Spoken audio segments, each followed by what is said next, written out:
साहब ने गोलवलकर की आंखों में देखकर कहा, गोलवलकर, इस जहर का बीज तुम्हारे पूर्वजों ने बोया था। यह वही समय था जब ठेंगड़ी जी और डॉक्टर अंबेडकर एक दूसरे के साथ भारत का नव निर्माण कैसे हो, इसके लिए विचारों का आदान प्रदान कर रहे थे।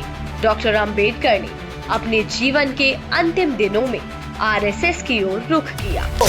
यह वही पुरानी चाल है, पहले विरोधी विचार को बदनाम करो, फिर उसे टुकड़ों में बांटो, और जब वो फिर भी खत्म न हो तो उसे अपना कहकर निगल जाओ। Both Hindu Mahasabha and Muslim League are the enemies of the nation. They are destroying the very idea of India as a common home.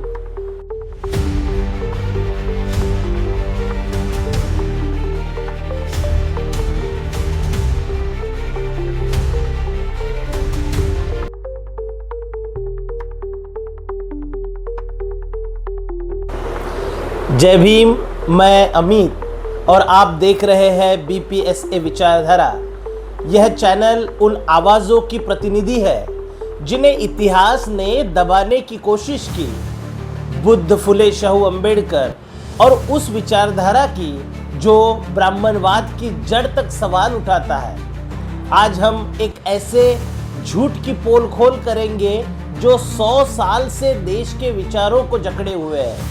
आज जब आरएसएस ने 100 साल पूरे कर चुके हैं, देश में एक सुनियोजित झूठ फैलाया जा रहा है कि ठेंगड़ी जी संघ के दूसरे सरसंघचालक श्री माधव सदाशिव गोलवलकर महान विचारक पंडित दीनदयाल उपाध्याय और बाबा साहेब अम्बेडकर से गहराई से प्रभावित थे। यह वही समय था जब ठेंगड़ी जी और डॉक्टर अंबेडकर एक दूसरे के साथ भारत का नव निर्माण कैसे हो, इसके लिए विचारों का आदान प्रदान कर रहे थे। डॉक्टर अंबेडकर ने अपने जीवन के अंतिम दिनों में आरएसएस की ओर रुख किया। डॉक्टर बाबा साहब अम्बेडकर ने आरएसएस की प्रशंसा की। वे कहते हैं कि 1938 और 1940 के दरमियान संघ की शाखा में बाबा साहेब आए थे। दत्तोपंत ठेंगड़ी उनके राजनीतिक अभियान में शामिल थे और यहाँ तक कि बाबा साहब अम्बेडकर हिंदू राष्ट्र और भगवा ध्वज के समर्थक थे। यह सिर्फ झूठ नहीं, यह एक ब्राह्मणवादी षड्यंत्र है। आदमी का नाम लेकर उसकी क्रांति को निगल जाना, यह कोशिश है। सुनिए संगियों, यह वही पुरानी चाल है, पहले विरोधी विचार को बदनाम करो, फिर उसे टुकड़ों में बांटो, और जब वो फिर भी खत्म न हो तो उसे अपना कहकर निगल जाओ। बुद्ध और महावीर के साथ यही हुआ। जब ब्राह्मणवाद बौद्ध और श्रमण परंपरा को हरा नहीं सका तो उन्होंने हिंदू धर्म का हिस्सा बताकर घोषित कर दिया। बुद्ध को विष्णु का अवतार बना दिया। अब वही चाल दोहराई जा रही है। अंबेडकर हिंदू राष्ट्र के समर्थक थे। यह झूठ नहीं, यह विचारधारात्मक अपराध है, यह एक गुनाह है।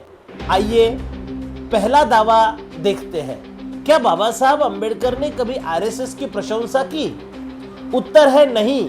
डॉक्टर बाबा साहब अम्बेडकर के राइटिंग एंड स्पीचेस जो महाराष्ट्र सरकार द्वारा प्रकाशित 22 खंडों में कहीं भी यह उल्लेख नहीं मिलता कि उन्होंने आरएसएस की प्रशंसा की हो या किसी शाखा में गए हो, बल्कि उल्टा उन्होंने लिखा, both Hindu Mahasabha and Muslim League are the enemies of the nation. They are destroying the very idea of India as a common home. यह बाबा साहब ने पाकिस्तान और partition of the India volume 8 में लिखा है।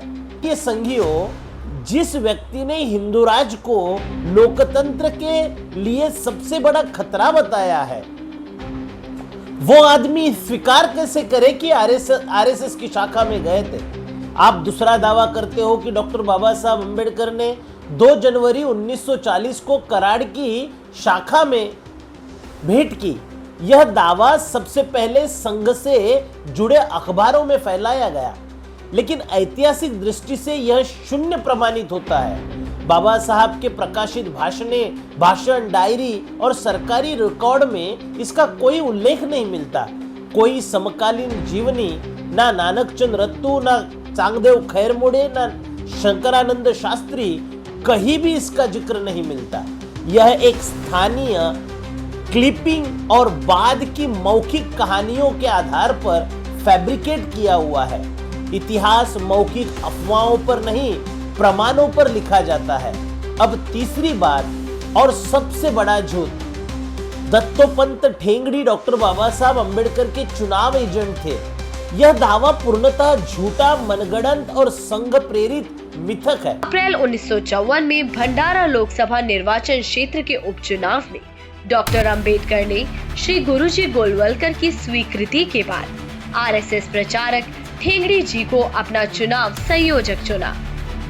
डॉक्टर बाबा साहब अंबेडकर के राजनीतिक अभियानों के किसी भी प्रमाण से यह स्रोत नहीं मिलता कि ठेंगड़ी का नाम बाबा साहब अंबेडकर के जीवनी में आया हो। ठेंगड़ी का नाम कहीं पर भी नहीं है, चाहे वह नानक चंद रत्तू हो या फिर खैरमोड़े। किसी जीवनीकार ने इसका उल्लेख नहीं किया, बल्कि प्रोफेसर जौंजाड़ द्वारा लिखित जीवनी बैरिस्टर राजाभाऊ खोब्रागड़े, यह जीवनी में स्पष्ट लिखा है कि भंडारा क्षेत्र की पूरी चुनावी जिम्मेवारी डॉक्टर बाबा साहब अंबेडकर ने राजाभाऊ खोब्रागड़े के ऊपर सौंपी थी। इसलिए यह कहना कि ठेंगड़े चुनाव एजेंट थे पूर्णतः भ्रमपूर्ण और संघ द्वारा गढ़ा गया झूठ है। यह मिथक अब ध्वस्त हो चुका है।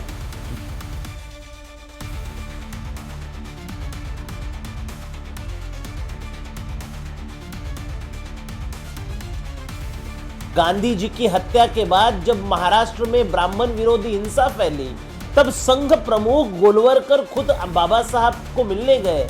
उन्होंने कहा, डॉक्टर बाबा साहब अंबेडकर मराठा ब्राह्मणों पर हमला कर रहे हैं, आइए मिलकर स्थिति संभालें। बाबा साहब ने गोलवलकर की आंखों में देखकर कहा, गोलवलकर, इस जहर का बीज तुम्हारे पूर्वजों ने बोया था। अब जब यह पेड़ फल दे रहा है तो उसे मीठे फल नहीं आ सकते। यह जवाब सिर्फ अस्वीकार ही नहीं था, यह एक वैचारिक तमाचा था गोलवलकर के ऊपर, जो आरएसएस की नींव रख रहा था। 25 दिसंबर 1927 में महाड़ डॉक्टर बाबा साहब अंबेडकर ने मनुस्मृति जलाई और उन्होंने कहा, to achieve liberty and equality the authority of the shastras must be destroyed. वो आगे लिखते हैं, this scriptures must be dynamited. अब जरा सोचिए, जो व्यक्ति मनुस्मृति को जलाता है, जो शास्त्रों को डायनामाइट से उड़ाने की बात करता है, क्या वह शास्त्र आधारित हिंदू राष्ट्र के समर्थक हो सकते हैं? यह तर्क नहीं, पागलपन है। बाबा साहब ने केवल दलितों के बीच नहीं, बल्कि उच्च जातियों के युवाओं में भी चेतना जताने के लिए समता समाज संघ की स्थापना की थी। इसमें बाल गंगाधर तिलक के पुत्र तिलक जैसे लोग भी शामिल थे। ब्राह्मण समाज में यह अलर्ट की घंटी थी, क्योंकि सवर्ण युवा अब बाबा साहब अंबेडकर के समता आंदोलन की ओर बढ़ रहा था। यह युवाओं को सामाजिक बहिष्कार का सामना, यही युवा जो थे उनको सामाजिक बहिष्कार का सामना करना पड़ा। कुछ पर इतना दबाव बढ़ा कि उन्होंने आत्महत्या कर दी, और यही बात ब्राह्मणवाद के लिए असहनीय थी। आरएसएस की स्थापना का यह एक अलिखित उद्देश्य था, उन सवर्ण युवाओं को बाबा साहब के आंदोलन से बचाना, इन्हें फिर से संस्कार धर्म की बेड़ियों में जकड़ देना। यही आरएसएस की असली रणनीति थी। गेल एम्वेट, एलिनोर जेलियट, क्रिस्टोफर जेफ्रोलेट और आनंद तेलतुंबड़े, इन सभी विद्वानों ने यह स्पष्ट लिखा है कि अंबेडकर का आंदोलन समता और सामाजिक न्याय का था, और आरएसएस उस आंदोलन के विरोध में जन्मा संगठन था। जो लोग बाबा साहब को हिंदू राष्ट्रवादी बनाना चाहते हैं, वे इतिहास नहीं पढ़ते, वे फर्जी ढंग से बाबा साहब को प्रस्तुत करते हैं। अंबेडकर ने आरएसएस की कभी प्रशंसा नहीं की, 1940 में कभी शाखा को भेंट नहीं की। ये मनगढ़ंत कहानियां हैं। ठेंगड़ी बाबा साहब के चुनाव एजेंट कभी भी नहीं थे। यह प्रोफेसर जौंजाड़ ने लिखी जीवनी से स्पष्ट होता है। बाबा साहब अंबेडकर हिंदू राष्ट्र के बल्कि विरोध में थे। आरएसएस का एक अलिखित एजेंडा रहा है कि सवर्ण युवाओं को बाबा साहब की क्रांति से दूर रखना। यह सिर्फ इतिहास का सवाल नहीं, यह चेतना का युद्ध है। अगर आप सच्चाई और समता में विश्वास रखते हैं तो इस वीडियो को साझा कीजिए और जब भी कोई झूठे दावे सुने सवाल कीजिए, दस्तावेज खड़ा कर दीजिए, दस्तावेज मांगिए। बाबा साहब ने कहा, I was born as a Hindu but I will not die as a Hindu. और यह भी कहा कि Hindu Raj is the menace to liberty, equality and fraternity.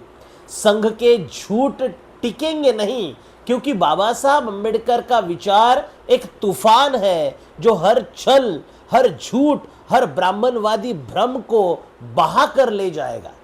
आपको यह वीडियो कैसा लगा? आप कमेंट बॉक्स में आपके मत, आपके ओपिनियन ज़रूर दें और इस वीडियो को ज़्यादा से ज़्यादा शेयर करें और चैनल को सब्सक्राइब करना ना भूलें। हम यहाँ पर ही रुकते हैं। जय भीम, नमो बुद्धाय।